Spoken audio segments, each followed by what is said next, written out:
Hello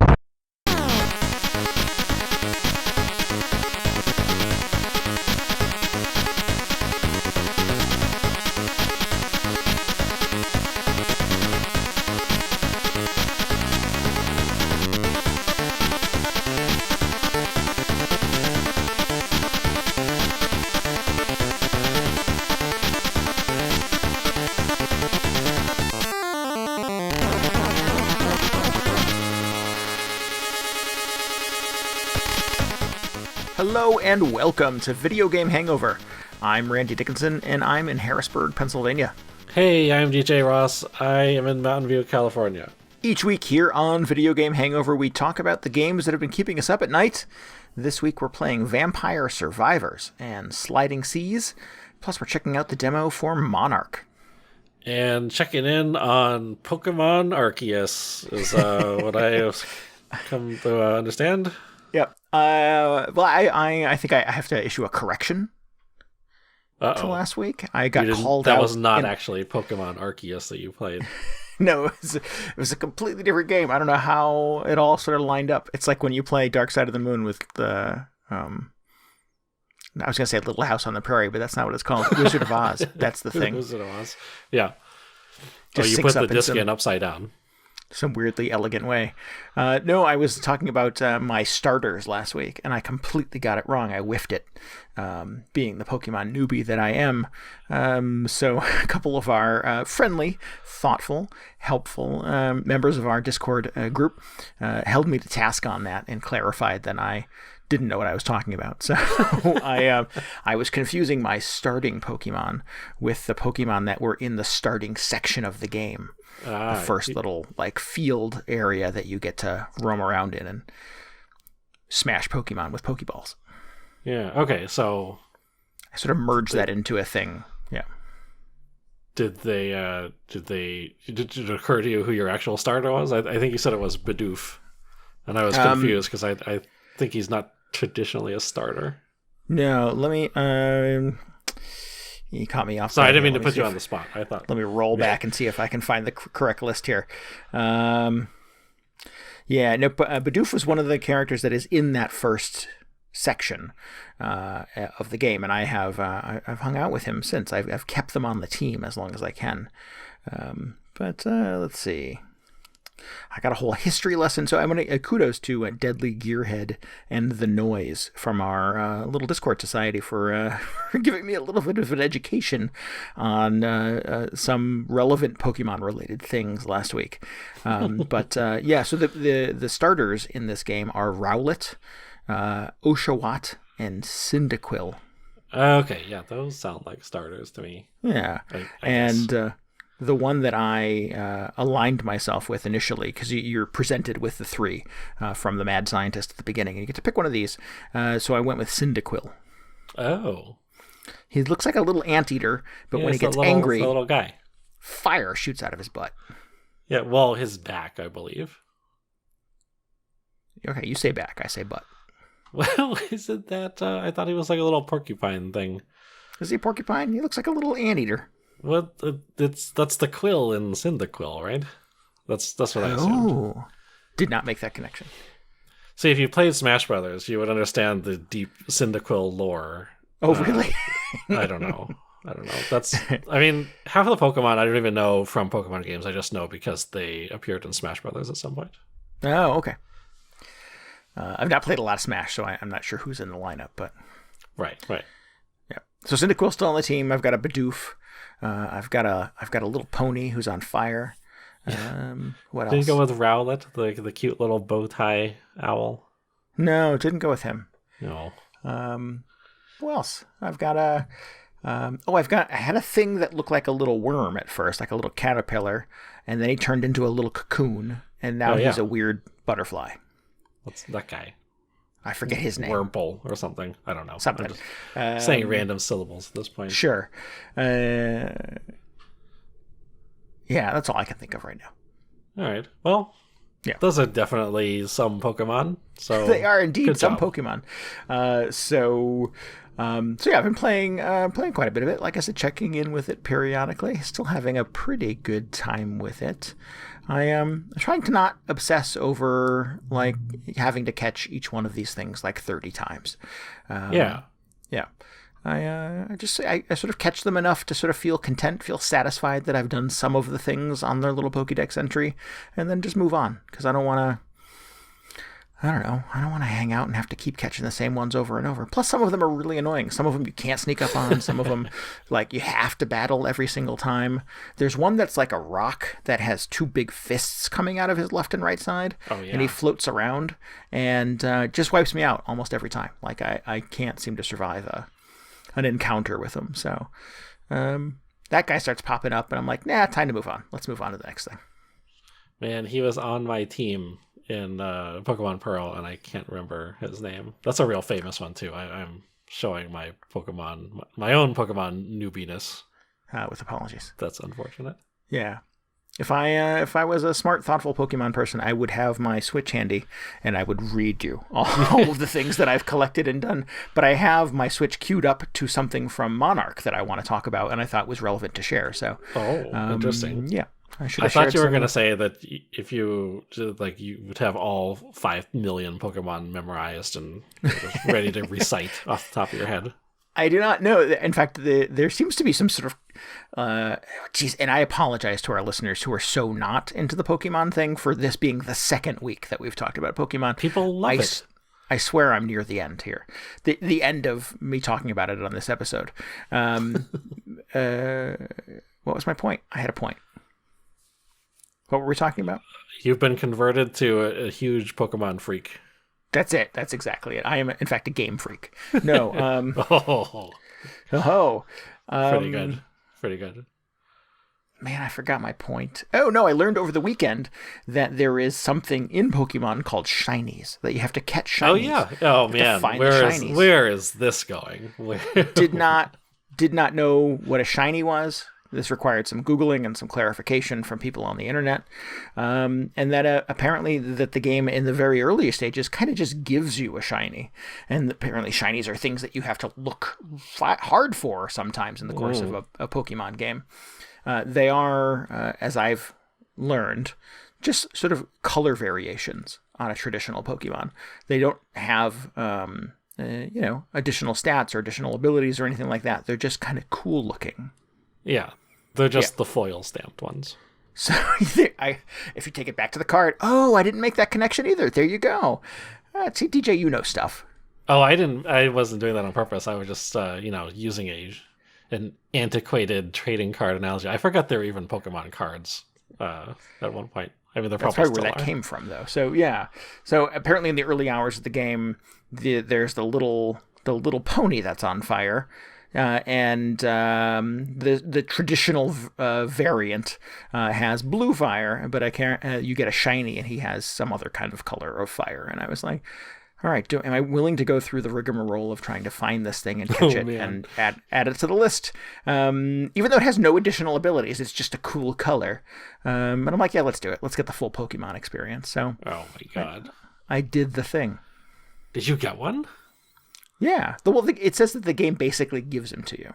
And he was not hard to get. He was just, yeah. So, yeah.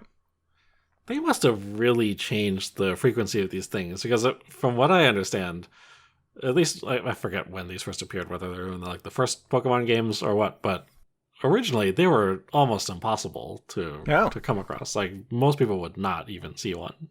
Yeah. I don't know if there are shiny variants of all of the Pokemon in this game hidden somewhere in the world. This is the only one I've encountered, and I've only encountered it because Polygon basically told me to go back to this one place, and they might be there. And in fact, he was. So, yeah, I cheated a little bit in getting him, but yeah.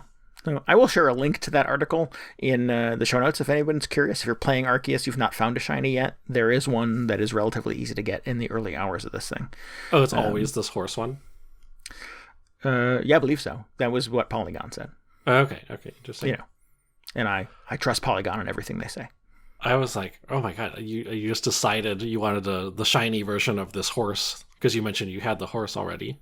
And then you just went out and got one over the weekend. I was like, that is incredible.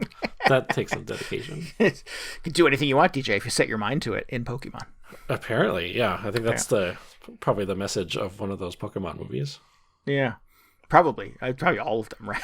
we could do so much if we just work together. There you go. Yeah. Well, congratulations on your first shiny. It continues to be somewhat fun, but also sort of equally disappointing. Well, I'm not sure what to say about that. Yeah, I don't know. I find it compelling. I find myself going back to it and sort of pulling fun out of it. But I feel like, geez, I wish there was more things, more stuff. I wish I was doing additional things. And I don't have sort of the history with this series to sort of appreciate what a difference this game is from the previous ones. So I continue to compare it to Breath of the Wild, which is just not fair, obviously.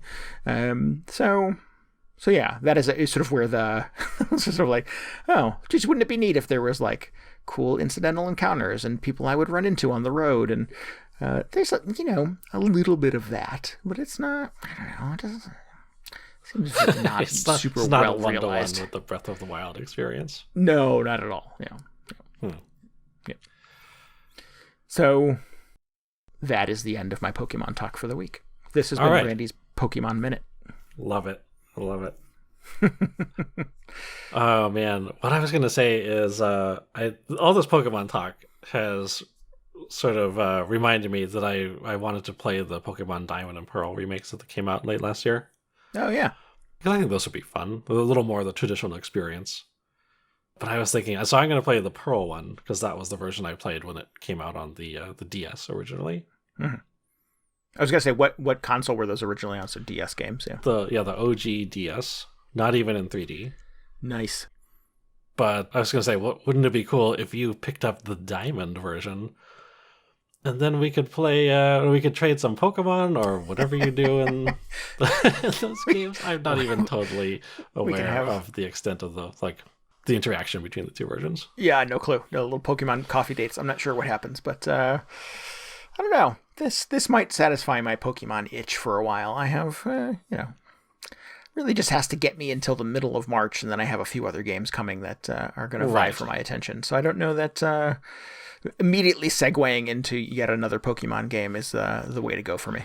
Yeah, I don't think it would be a great thing to just immediately move into it. But I was thinking, if you wanted a more traditional Pokemon experience for comparison, that is also at the same time somewhat modernized, because it's the remake.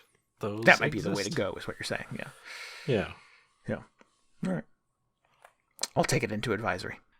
Yeah, I'm not sure. I'm on one level, I'm sort of excited to play it, but I don't know if right now is when I want to jump into some massive RPG. Right. Speaking of massive RPGs, though. Yeah.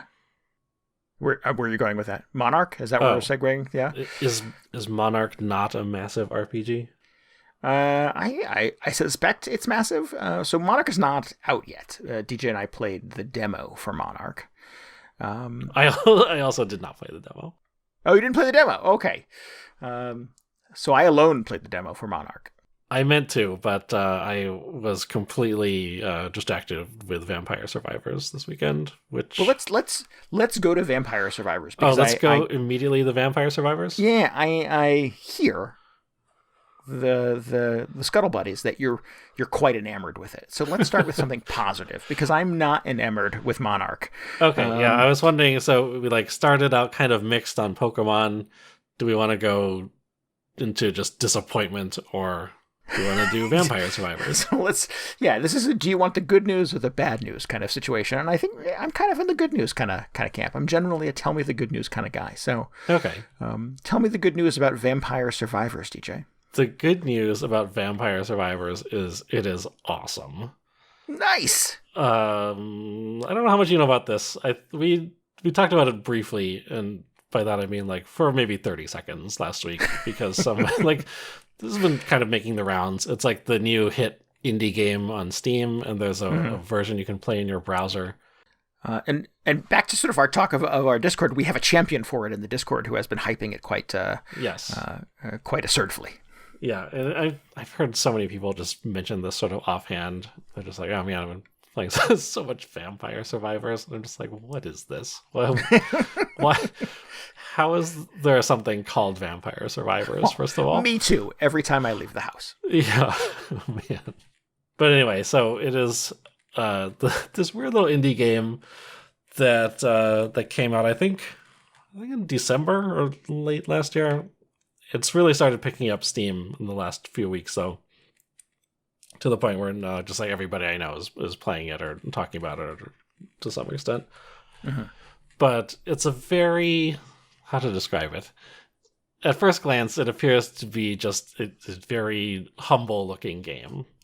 Like, you load it up, and you're greeted with this title screen that looks like it is from some, like, 90s PC shareware game with, like, this ridiculous sort of, like, a digitized, painted art of, like, a big Dracula face and a couple kind of Castlevania-looking characters. Just the logo that says Vampire Survivors right in the middle of the screen. It's like, wait, when did this come out? This came out like 2 months ago or like 20 years ago. I don't know. December 1997, yeah. It looks like, seems very plausible.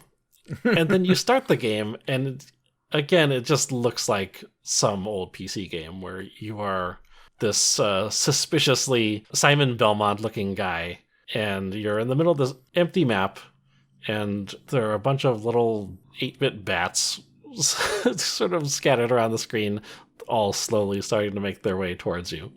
And the first thing you notice after you have taken all of this in is that you don't even have like an attack button or anything. Your guy just starts attacking automatically, and in this case, because he's Simon Belmont, he has a little whip attack that'll whip out in front of him. Mm-hmm. And basically your interaction with the game is you steer him around the screen and try and position him. So when the next time he whips, there will be enemies in front of that, so you will take him out. And that's the essence of the game. Like, sometimes you'll defeat an enemy and they will drop an orb, and the orbs give you experience points. And if you collect enough experience points, you level up. And this is where it starts to get interesting. Whenever you level up, you are given a choice, which I feels like this is just the classic sort of roguelike decision menu at this point, where they give you like 3 options. And in this case, you're usually given a mix of, like, you can choose a new weapon, you can choose some sort of ability that will improve your stats or something about how your attacks perform, or you can, like, upgrade your existing weapon, perhaps. It feels very Hades to me, because you're constantly given the choice to, like, oh, should I upgrade my current kit, or should I add something new in there? Or even Slay the Spire, like, you're presented with similar options frequently throughout that game. But then that just turns into the loop. So you make your choice, you get this kind of incremental upgrade, and you go back to just steering your guy around the field and trying to kill these bats as slowly more and more enemies start creeping in from the edges of the screen and surrounding you. Eventually, it basically turns into Geometry Wars, where just endless amounts of enemies start spawning in from the edges, and you are kind of tasked with just, like, in Geometry Wars, you have to shoot. So thankfully, in this game, all the shooting is taken care of for you. Your only job is to just navigate your guy around the screen and not get overwhelmed by these enemies, because they won't even really attack you. The danger is that they just sneak up to you, and there's nowhere for you to escape. There's nowhere for you to run from this just enormous swarm of like very thinly disguised Castlevania sprites. And it is that over and over and over again, lather, rinse, repeat. Is it a Metroidvania, or? It's basically, no, it's like an arcade game. You just go and see how long you can last. It's like there's Robotron. A bit of like Robotron. Yeah, good reference. Thank you. It was a deep pull, but that was the thing that I had in my brain, was sort of like you're in the middle of the screen and stuff's coming from the left and right and bottom, and you just kind of shoot. Yeah. It becomes an interesting exercise because, like, the enemies drop those orbs, and you want to get the orbs because that's the only way you progress.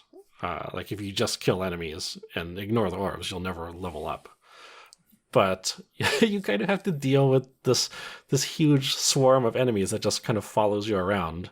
So it's not like you can kill something and immediately, like in most cases, it's difficult to rush in and just grab the orb that they drop because there's a huge wall of enemies that were behind that one. So you have to kind of like loop around and make these weird sort of evasive moves around the screen in order to get back to the orbs. In this case, it's not really like Geometry Wars where you have a confined, walled-in playfield. Like it feels like, at least on several of the maps in the game, it extends forever in every direction. So you have quite a bit of room to maneuver, although enemies will still continue to spawn from the edges of the screen, like no matter which direction you go. So it just turns into figuring out, like, okay, which is the least threatening route through these enemies that will hopefully eventually lead me back to all those orbs. Otherwise, I would just have to come up with another plan. Oh, interesting. So you're not walled in by the top, bottom, left, and right of the screen. It just continues to scroll. No. Yeah. So the starting map is wide open.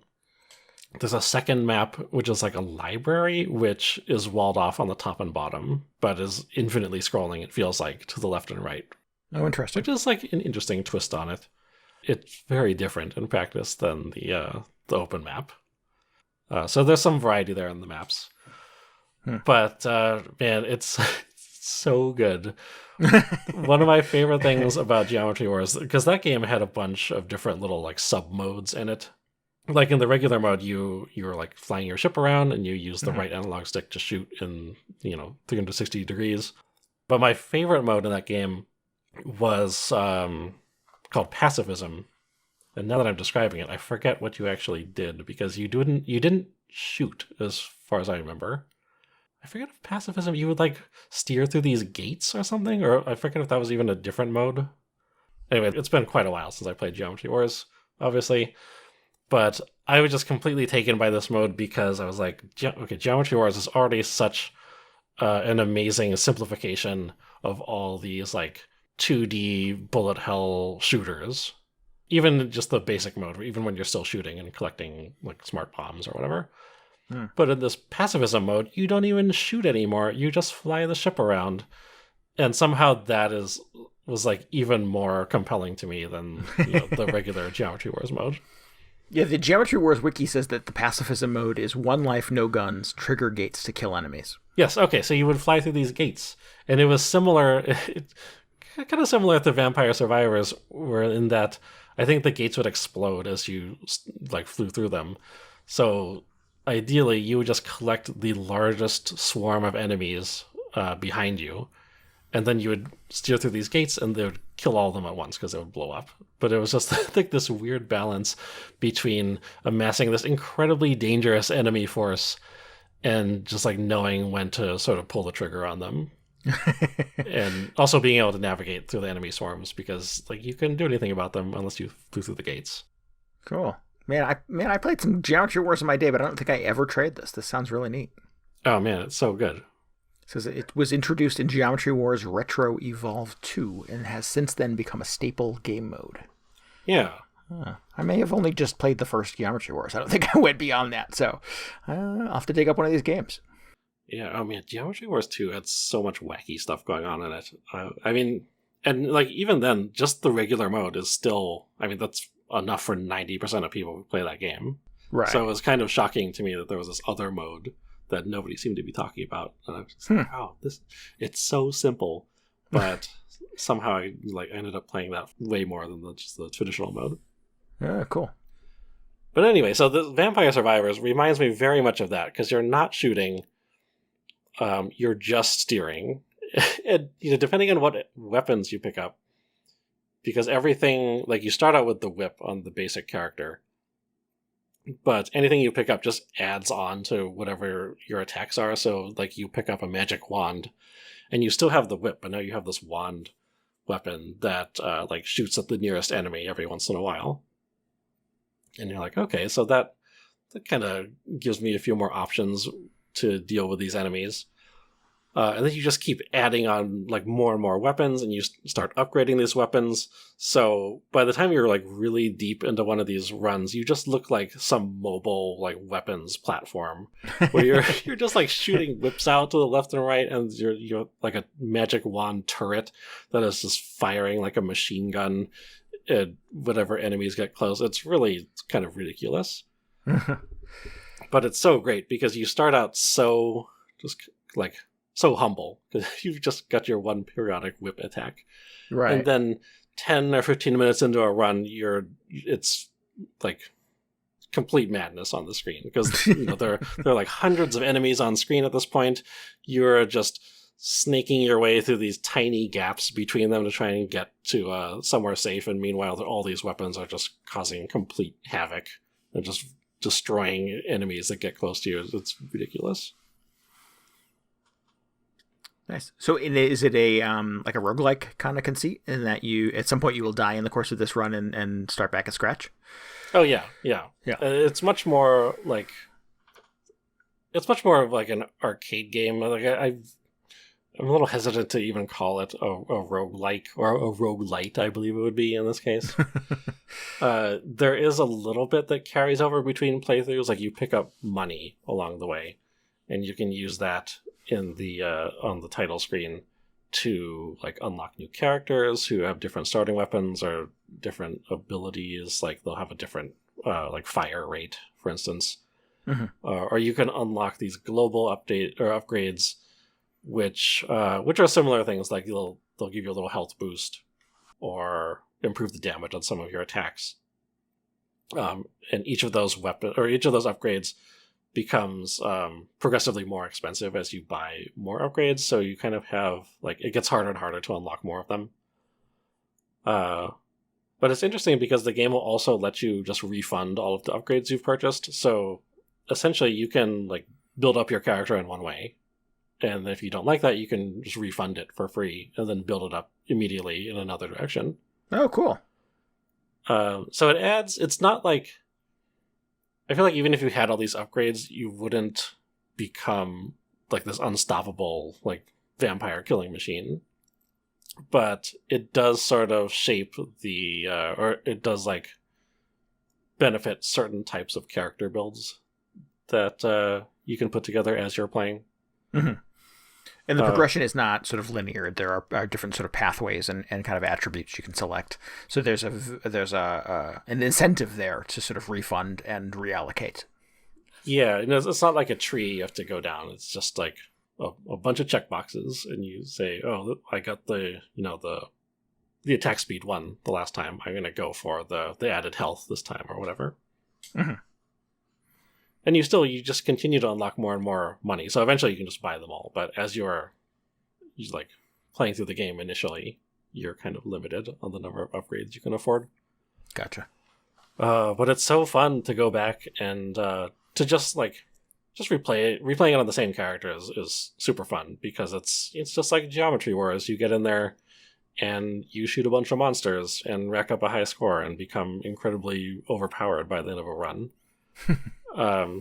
But you can also go back and like pick a different character or pick different weapons and really sort of customize your playstyle, which is where I've been having the most fun because I started out with like the whip guy, and then you can unlock more characters. Like the next one you unlock starts with the magic wand, and there are a few other characters that feel like they sort of prefer the more ranged attacks.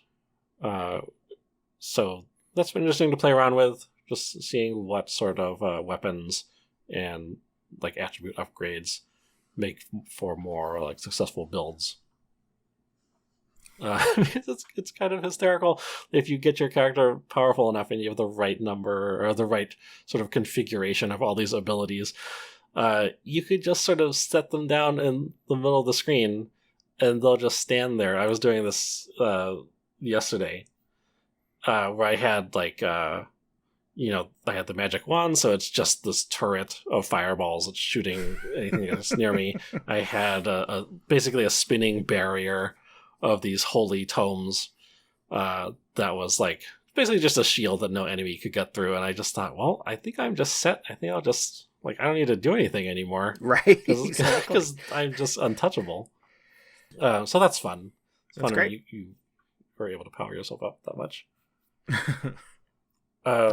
Cool. That sounds like fun, man. I watched a couple of trailers for it, and I didn't quite understand what was happening, and I got the vibe that it was a bullet hell kind of type game, which has never worked for me. And then there was something I read that sort of called it a tower defense game, and I'm like, I don't understand what I'm even looking at in this game. But to hear you describe it, it sounds super fun. Yeah, I didn't, like, if you watch the trailer for this, it's just like, what is going on in this game? Like, you kind of get it, but I didn't. Like, it wasn't until I actually played a few rounds of it until I made the Geometry Wars connection. I was just like, oh, yeah, I played this game before. It's just that it has this, like, inexplicable Castlevania asset pack, apparently. I was reading an interview with the developer who is just this one guy. I think he lives in London, who arbitrarily just, like, used this, like, Castlevania-inspired, like, graphics pack for this game he was developing. Oh, really? So like, you have like, the main character clearly is inspired by Simon Belmont. There's another one who looks like Alucard from Symphony of the Night, and then, like, a lot of the enemies are on some level they're just like the universal monster sort of archetypes. So they'll be like kind of mummies or zombies and bats and all that. But then you'll occasionally see one where you're just like, that is for sure just a Castlevania sprite that somebody has changed the colors on. In fact, all the weapons, or the vast majority of the weapons, are just classic Castlevania weapons. And a lot of them even behave very similarly to how they work in Castlevania, which is fun if you're a fan, because you'll pick up something like the little Bible I was talking about kind of orbits around you like it does in Castlevania. And you can get the, like, crucifix boomerang, which is just also a boomerang in Vampire Survivors. So it kind of feels like it's like an unauthorized Castlevania spin-off, which makes me a little curious whether the guy's going to have to, like, update some of this, or at least the art, as, you know, this gains more notoriety. But for now, it seems to be just happily flying under the radar in Steam Early Access, so it's kind of fun. Just a don't get sued scenario. Yeah, I mean, Konami probably doesn't even register because they're busy with their casino games or whatever they're into these days. Cool. That sounds like so fun. Good though. Where are you playing it? What's it on? You said it's on Early Access. I started out playing the browser version because that's free. I think you just play it on itch, and then I very quickly realized, like, oh, I want all this progression, like all the cash I'm earning, all the characters I've unlocked to carry over. So I just went and picked it up on Steam, where it's $3, which seems criminally low. And I feel like I kind of wish the guy had charged more for it, but I also feel like probably would have had some difficulty getting people to, like, pay money for a game that looks like this. I know that's just, like, the sad state of affairs. People look at this game and they're just like, oh, what is this thing? I'm not paying money for this, but I don't know. Yeah, it's end of a donation somewhere. And I'm seeing a headline here that says how Vampire Survivors went from being an indie game, a single developer indie game, to 30,000 people playing it simultaneously. Oh yeah, the last I heard, it was beating out Halo Infinite in terms of how many concurrent Steam players were online. Wow, holy cow! Which, I don't know, maybe says more about the decline of Halo Infinite over the last few weeks, but it's still it's pretty amazing. It's pretty impressive stat for this solo project. Well, cool. Good for them. That's exciting. Oh, so good. I was like in bed over the weekend just trying to go to sleep, and I was just upset that I was not playing Vampire Survivors. Curse my need to sleep. Yeah. I was like, maybe I'll get a Steam Deck. Who knows? It's just so you could play Vampire Survivors? I mean, I'd probably play other things on it, but I probably could play Vampire Survivors. Would certainly start with Vampire Survivors, yeah. Oh, man. Nice. Oh, so good. Cool. Good. Yeah, it's been a while since I just played a super arcadey game like this. It's kind of ridiculous. But so satisfying to get one of those overpowered builds to the point where you're just unstoppable and mowing down every enemy in your path. Now I am become death. Pretty much. Yeah. Yeah. Love it. That's my favorite way of playing the daily challenge in Slay the Spire, is that every now and then you get just the little bizarro sort of combination of perks in that game that just make you just a walking killing machine. And it totally breaks sort of the risk reward element of the game, but holy cow, it's just so much fun to just steamroll through all the enemies that any other time would stress me the hell out. It's really interesting. I don't know if it's just because I feel like the first couple of runs I did pretty well. And it just felt like, well, this game is not that difficult. You just collect all these power-ups and you become invincible. But it can go south surprisingly fast because you're not very resilient. Your main guy, you don't have a lot of health. So I have had a lot of runs that just don't go anywhere, but that just makes the ones that do go somewhere, the ones that get all the way to the end, just even more amazing. It just keeps you humble, right? Yeah. Great. Like sometimes I'll have an amazing Spelunky run, and then another time I will just die 10 seconds into a game. This game is hard. Yeah. Yeah. It's nice to, get your expectations in check. Sure. Well, cool. Sounds like fun. I might have to check it out. I mean, for $3, why wouldn't you, right? Yeah. No, it's a no-brainer, really. I feel like the guy, I mean, it seems like it's going to be another Valheim story where it's just overnight mind-blowing success. The same interview I was reading said the guy, he had just started a new job and then had to quit like a week later because he was like, there's no way I can, address Vampire Survivors and all the updates that are required with its newfound while popularity. Simultaneously working my day job. Yeah, he had mentioned like, oh yeah, it would be great for Switch and other platforms, but it seems like he's just overwhelmed at this point, adding on new features. Which is exciting because even though it's like super fun as it currently is, just imagine what it could be like 6 months from now, which is more development time. Could be unbelievable. Right. Just think of all the vampires. It doesn't always have to be vampires. What if you buy some other asset pack? What if if we go down the Robotron road, it could be robot survivors. Yeah, that would be terrific. Yeah. It'd probably still be like Simon Belmont in there. It would be weird, but who knows? Cool. What a fun discovery. Yeah, so good. Kind of wish I was playing it, but tell me about Monarch. Are you ready for disappointment? Yeah, so Monarch, upcoming RPG from NIS, N-I-S. The developer here is like Furyu. They have made the Caligula Effect, and what was the other game they did? The Alliance Alive was a 3DS RPG. Oh. That some people seem to like. I think there was an ultimate version of that came to the Switch. It has its fans. This is their new game. It is. Wait.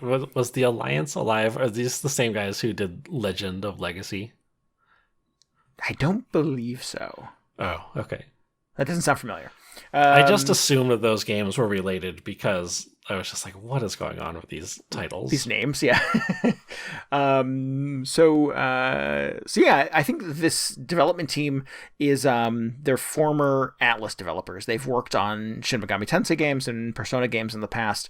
So there is definitely a thread of Persona, of SMT that sort of runs through Monarch from the jump. Mm-hmm. Opening credits of Monarch look almost identical to the opening credits of Persona 5. You get a J-pop or a K-pop song with a jaunty beat, with chaotic animation, flying through the hallways of a school, quickly introducing all of the the sassy characters you're going to encounter and play as. Are you back in high school in this one? You are, of course. Yeah, absolutely. Why would you set a game anywhere else?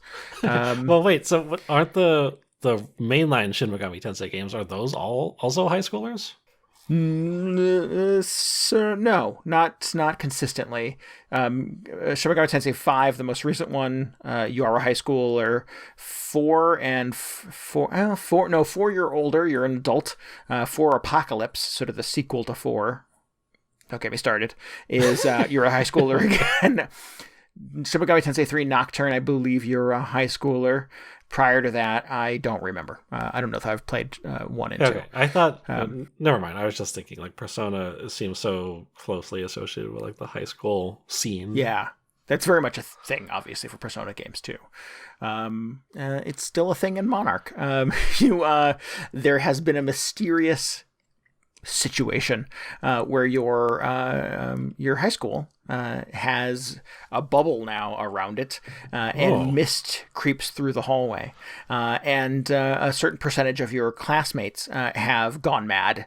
As the mist hits them, they become violent and enraged, and they get stuck in little kind of like little time loops, little memory loops, and you have amnesia. Stop me if you've heard this before. Yeah. And are tapped by the school principal to do something, to get to the bottom of what's going on, to explore the school, to find survivors, to fight back against the mist and the monsters inside. I don't know. It's a lot, man. It's a lot of stuff that's happened in a lot of other JRPGs. Mm-hmm.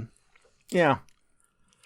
It's a lot. What is that? What's putting you off? I mean, it does happen in a lot of games, but at this point, I'm just like, oh yeah, this again. But yeah, but it's fine. Let's get to the next part. So one at its sort of like at its most basic, it feels very familiar. It feels like so many other JRPGs. Down to the music, down to the character design, down to even sort of the combat encounters that you have in this thing, where it sort of whisks you off to the underworld or the netherworld. I believe the game calls it the underworld. Mm-hmm. You're on sort of like crumbling platforms with sort of an army of monsters across from you with a big boss. There's an element of kind of turn-based strategy to it. It's not grid-based like a Fire Emblem game. Your characters have a perimeter that they can move. It's almost like a Venn diagram. You have a circle around you, and if your circle overlaps with the circle of an enemy, you get to attack them. So that's a little unique. I was sort of impressed by that. You have a whole planning stage before an encounter where you sort of get to drop your troops on a map. So there's some unique things for this type of game happening in combat, but the game is not great at sort of explaining itself. And I think like some games like this, it has a bad habit of sort of capitalizing sort of like proper nouns and expecting you to have some point of reference for what that word is supposed to mean. So before like your first and second encounters, all action stops, the screen freezes, and like a text block pops up. And it goes on to another page and another page. And it's like 7 pages of just very obtuse kind of nonsense. Just babble. 7 pages of lore. Yeah, that is... I think the developers think that they're explaining how to play their game to you, but it makes no sense. It is just... It feels like a lot of... So I have my Switch handy. And I don't people work very hard on this. This is actually the tutorial? This is the tutorial for... This is the second combat encounter in the game, which happens 90 minutes after you started playing. So you have you've roamed the hallways and had very long like dialogue encounters with classmates, with the school doctor, with your shady school principal, et cetera, et cetera. So this one is 1, 2, 3. This is 6 pages long. This is the very first page. Resonance. Resonating with a unit will cause you to share status ailments, buffs, debuffs, and valid authorities. Parentheses marked with res OK. Resonance will end after a set number of turns or after resonating with a different target. When resonance ends, all shared status effects will reset. Page 2. The awake gauge rises when taking damage or using resolve. Upon hitting 100%, the unit will enter a state of awakening. Awakening units gain a buff to all stats and can use all arts and authorities at no costs. Are you following all this? Okay, well, so this is like the Monster Hunter style of tutorial where it's just like, here, read this entire manual immediately, and then after you've done that, we can get through the tutorial stage. When its mad gauge hits 100%, they will enter a state of madness, becoming uncontrollable. During this period, death will increase, while other stats are buffed. Moreover, after 3 turns, the unit will experience a breakdown, resulting in a KO. And on and on and on for 3 more pages. Is this demo like the opening hours of the game, or did they just throw you in somewhere later? I think so. It feels you kind of get the opening credits. You get the sort of the circumstances at the beginning of the game. You get your sort of protagonist waking up confused and amnesiac at the beginning, and it kind of throws you in. So I don't think it's like a vertical slice or something a little further down the road. I believe they're just sort of giving you the first couple hours of the game. And honestly, I don't know how many hours because I got through this second combat encounter and I was like, I'm done. I've seen all I need to see with that. I know what you're doing. I'm picking up what you're putting down, Monarch, and I'm not here for it. So, yeah, not my thing. Well, it's really just that uninteresting. Were all the little things I was trying to, impart to you during those tutorial pop-ups like necessary just to get through those battles, or did it feel like you kind of like fake your way through it? I feel like I feel like that's what I would do at that point. Yeah. Yeah, and that was my thing. It's like I've read all 6 of these pages and I retained none of it. And none of it really makes any sense out of context, and it's entirely out of context at that point. So I just played the battle, and I did okay. I did fine. And it plays like any other JRPG would. You have hit points and magic points, and sometimes you have magic spells, and you need somebody to heal you. There's an interesting conceit to this in that you have sort of shadow units that are reflections of your ego. And these are all proper nouns that are capitalized. And so they're little warriors that you can sort of deploy on the battlefield. But if they get like a status ailment, if they get poisoned or if they go to sleep, like you take some effect from that as long as you're sort of linked to them, as long as they're a reflection of your ego. You said like another character on the battlefield? Correct. Yeah. Okay. I get it. I get what you're doing. I see it. There's some interesting kind of creative things happening here, but the way that you're sort of explaining it to me makes me not interested in it. Yeah. There was a really fun thing where like you're sort of a standard JRPG high schooler. You've got everybody in this game is impossibly skinny, and has cool colored hair, and you have a very tight fitting schoolboy suit. The girls, of course, have short skirts with a matching jacket. Sure. And as you go into an encounter, as you go into one of these underworld battles, like there's some manifestation, the game explains it, some manifestation of your super ego or something takes over.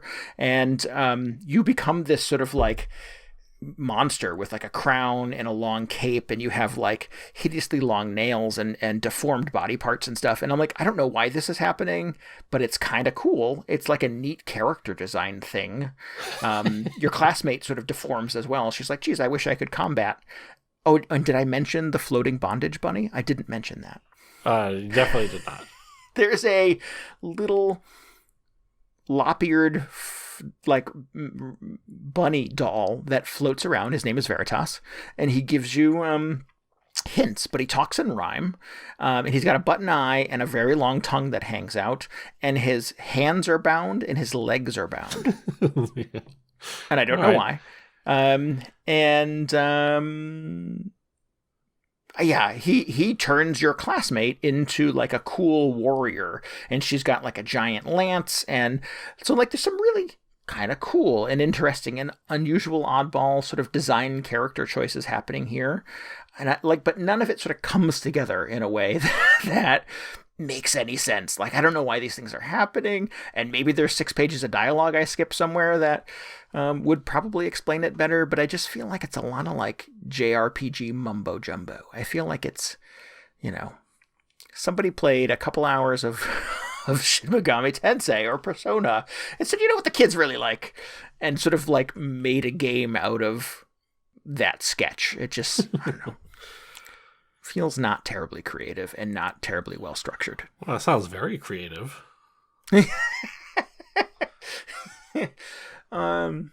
Yeah. I could see how you would say that, but I don't know. Well, I'm just thinking.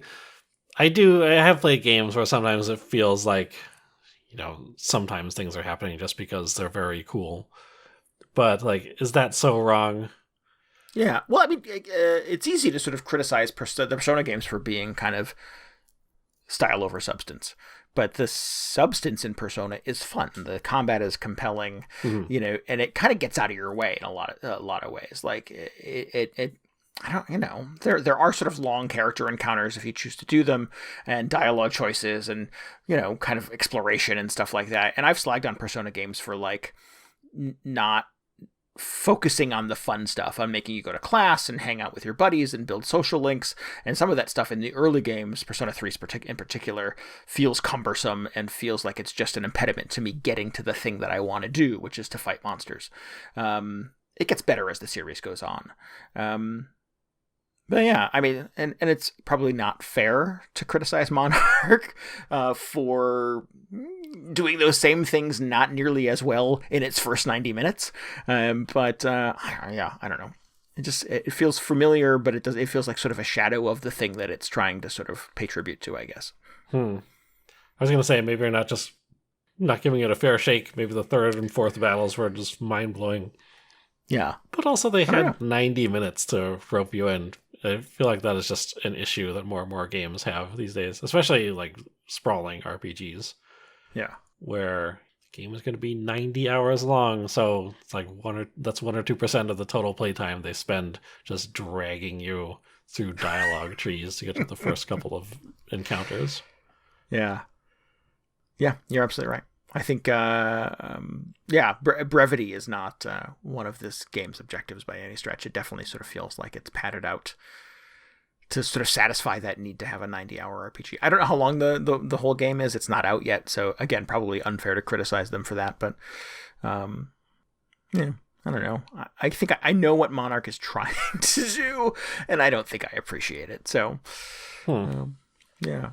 You would think the objective with the demo, let's put this demo out 3 or 4 weeks before release, and we'll hook people. We'll get people like super excited about it. They'll want to put down $60 for the main game. They'll want to play the rest of it.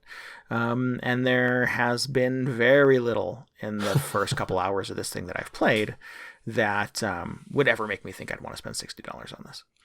What you could do is you could just, I don't know, launch into one of those 90-minute conversations, or I don't know what it's actually taking up time with in this game, but just have that running on your TV, and then on another screen you could be playing Vampire Survivors. Play a little Vampire for the vampire or the battles to resume. Yeah. Probably the way to go, and I'll say $57. Yeah. Well, I guess I'm glad I didn't play the demo. Yeah. I would love another sort of like counter perspective on this. We have Arcasa in our Discord who played it before I did. And she said she got about an hour in before she decided she was done with it. But she was curious about my take on it. And I feel like my take is, well, maybe I hung in there a little bit longer than she did. I suspect we both came out at the same place. Yeah. So I was wondering if maybe you would play it and like it, or sort of be able to be enthusiastic about some of these kind of semi-interesting combat mechanics. But maybe I will play the demo. Your choice. Is it on Switch? I'm playing it on the Switch. It's also on, I think, PS4, PS5. It's out for other stuff. Okay. I'm curious. I'm not thrilled at the idea of another game that takes 90 minutes to sort of like make a point. But just to warm up, yeah. Just curious about it. I mean, I've also, like, to be fair, I've played my share of RPGs that started out that way, and I was totally fine with them. Like, Dragon Quest VII, infamously, there was like over an hour before you get to the first battle. But I just felt like all the other stuff that it does, like, to get to that point has a purpose and sort of like setting up the premise of the game. Endwalker, very recently, was several hours before you got to the first dungeon, really. Which I was telling my friend this because he was looking forward to playing it, and I was like, "Yeah, I've been playing all afternoon. I feel like I'm almost to the first dungeon," and I just could feel him sighing because that game tends to be a little long-winded at times. But I don't know. It depends on if there's any value in just what is happening leading up to that, because like even for a very like battle-focused genre, doesn't always have to be about the battles, right? At least hopefully. Right. Yeah. I mean, Persona is. I mean, the battles are the best part of the Persona games, but they're very much character driven, I think. And again, your mileage may vary, but at least in Persona 5, the most recent one, those characters are super compelling. There's a reason why people are like, who's the best character in Persona and defending their like best girl, best boy. Is because they're super invested in those characters. You spend so much time with them. And Monarch doesn't really go out of its way to kind of earn that in the early hours. It really, your silent protagonist is a bit of a blank slate. He's an amnesiac, so that you have that sort of against you as well. And they're just bland. They're just kind of unmemorable. Sort of I don't know, maybe if somebody bought the Shin Megami Tensei texture pack or character pack. Probably what happened. Yeah. It doesn't help that I have, last, July, August, September, I played Shin Megami Tensei 3. I am currently also playing Shin Megami Tensei 5. So, what? I mean, there was probably not great choices to sort of try to do all of this simultaneously, but yeah, Monarch just does not feel as compelling as spending the rest of my time with SMT5 would be. Presumably. Okay. Yeah. Maybe this is more for people who have already exhausted all those other games that are just looking for the next thing. If you've played all of the JRPGs, Monarch might be the game for you. Yeah, you have no better options that you're currently in the middle of. Your best last resort. Yeah. Yeah. Well, weird. Yeah. Kind of a bummer. That's enough of that. I have a fun mobile game that I want to shout out. What's our time? How's our time? How are we doing? We're like 3 hours in at this point. Right, exactly. Let's talk about Pokemon again. No, I want to recommend Sliding Seas. I'm playing it on Android, but it is also on iOS. It's a match 3 game, so you already know how to play it based on that description. Does it have vampires in it? It does not. No, it has little shipwrecked little people. The opening crawl of this thing is a cruise ship going down, and then you get into a grid of little islands and little colored tiles that look like different shades of water, and you're kind of swiping these tiles together to try to combine land masses to make islands. You're trying to combine water masses to make the water shallower, so that your little survivors can sort of stand in the water. And you're just trying to rescue people as they sort of drop in from the top of the screen. If you match, 3 shallow pieces of water and it turns into a raft, and one of your little survivors can live on the raft. If you match just 3 little land masses and merge them together, it turns into a little hut where a couple little survivors can live. Each level, you get a couple of objectives. You must survive. You must save 7 survivors in this round. And then a tornado sometimes blows through and rearranges all your tiles. It's a match 3 game, so occasionally it asks you for money to buy little perks and little one-ups. I've not given it any money thus far. And at the end of every round, all of your little survivors get on a boat and they go to sort of the main big island, where it turns into a weird little Sim City kind of thing, where you have to build huts for them, and you have to make the choice between, do I open a pizzeria or do I open a gym? And you sort of spend some resources to sort of develop your island and stuff. And then, more shipwrecked people pop up on the open seas, and you have to go out and save them again. What is so the end goal is just continuing to build out that main island? I guess. Save as many people as possible, bring them all back to the island and continue to grow it and build resources there. I'm not sure how far it goes. I'm not sure if you get like an actual giant working civilization on that main island later, and you have to sort of take all, who's taking out the trash? How are the children going to school? I have no idea if it sort of answers those questions, if it ever goes that deep. But in the early hours, it's I don't know, it's a little light. It's kind of fun. You're building houses for the residents, the survivors. You build yourself a house at some point. Little characters will walk around with like a little pizza emoji over their head and like, that person wants to eat. So you need a place for them to eat and stuff. So that's interesting. It's a light little distraction. It's a fun little, you get the satisfaction of sort of the match 3 thing and feeling like you're good at that. And this odd little sort of like world building sim back at the home base. between levels. It's pretty low stress. There's not a lot of fail states. If you don't meet the criteria, obviously it's level over. You go back and start again. But there's no ticking clock or anything crazy like that. So you're welcome to sort of take your time with it and kind of have fun. It's pretty chill. But fun and sort of oddly compelling. Interesting. I happened to go back to one of my favorite Match 3 games recently, which is Puzzlecraft. Oh, yeah. I was a huge fan of the original because it was like very simple Match 3, but with a few layers of complexity on it. Like, as you were matching, you would be gathering resources, essentially, to build up a little town. And then I realized they came out with a Puzzlecraft 2, this is already quite old at this point. It's probably like 4 or 5 years old. That's why I didn't bother telling anybody on here. But since I was talking about Match 3 games, yeah.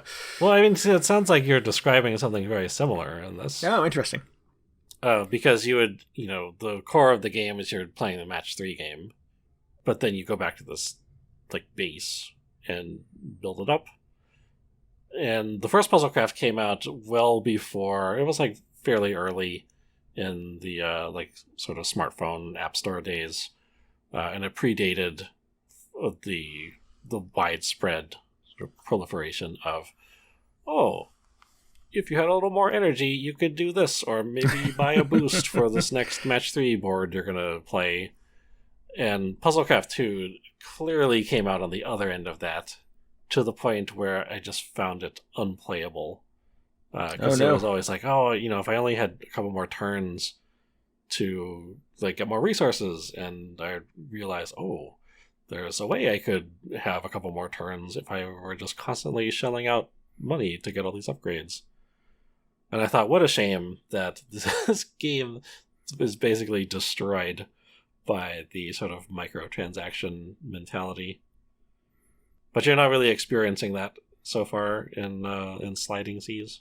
No, it does not. Every now and then it's, you earn diamonds, and you can use the diamonds on little upgrades. You can buy little bombs that will make pieces of the board disappear. But I've not. It gave me 3 free bombs, and I think I still have 2 left. I've not found a lot of places where I need the bombs. The puzzles seem, dense ultimately, but solvable. I suspect, much like Candy Crush, if you get to sort of like level 9,000 of this thing, it's probably going to get pretty devious, and they're going to expect you to start swiping your credit card. But at least in the early hours of Sliding Seas, it feels like it's kind of out of your way. Well, I hope for your sake that it remains very generous and in that regard, because it's so sad that when you find an interesting game or one that you genuinely enjoy, and it just you realize it is just a front for you buying virtual currency. Yeah. It does still do the hey, we're gonna make you earned 6 diamonds in this level. We'll double it to 12 if you watch this 45-minute trailer for another video. For another video. Trash. Yeah. So your choice, how you want to spend your time. It doesn't seem super necessary to me. And, the art style is kind of light. The puzzles are satisfying to solve. I'm having a good time with it. And if at some point it just sort of feels like a money laundering front, then I move on to the next thing. That's fine. Well, at least it's not mining Bitcoin on your phone or whatever. Let's hope not. Yeah. So yeah, that's called Sliding Seas for anybody who wants to check it out. That's a mobile game. Oh. Yeah. Want to wrap this thing up? I think we've done it. I've got to go kill a few thousand more vampires. Excellent. If you need, now that I say that, for a game called Vampire Survivors, not a whole lot of vampires in this game. I have to say. Yeah, it's a little weird. Where are they? Anyway, I don't know. I have to go kill 1,000 skeletons. Skeleton Survivor. If you need any more video game hangover in your brain, you should follow us on Twitter at twitter.com/VGHangover. And you can always get show notes and links and tell us what you thought about this episode at VGHangover.com. We would love for you to hang out with us on Discord, chat about video games and other things. You can get a link to that at VGHangover.com. And it would help us immensely if you would subscribe, rate, and review us on your podcasting app of choice. Hey, we're on YouTube now. Check that out as well. Yeah. Do us a favor, and tell your friends about the show. That is sort of the number one way for helping us grow our audience. Yeah. Help us get the word out. We really appreciate it. Tell us about your favorite Vampire Survivor builds. I don't know. I just threw that in there because I'm very curious.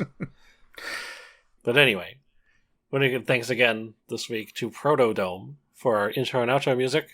Please go to protodome.bandcamp.com. Maybe buy an album or two. Yeah. Maybe 3. Just a quick little show note. We are going to take a little time off. We'll be off next week. So no new show in your feed next week, but we'll be back the following week. And we'll somehow make it up to you, I promise.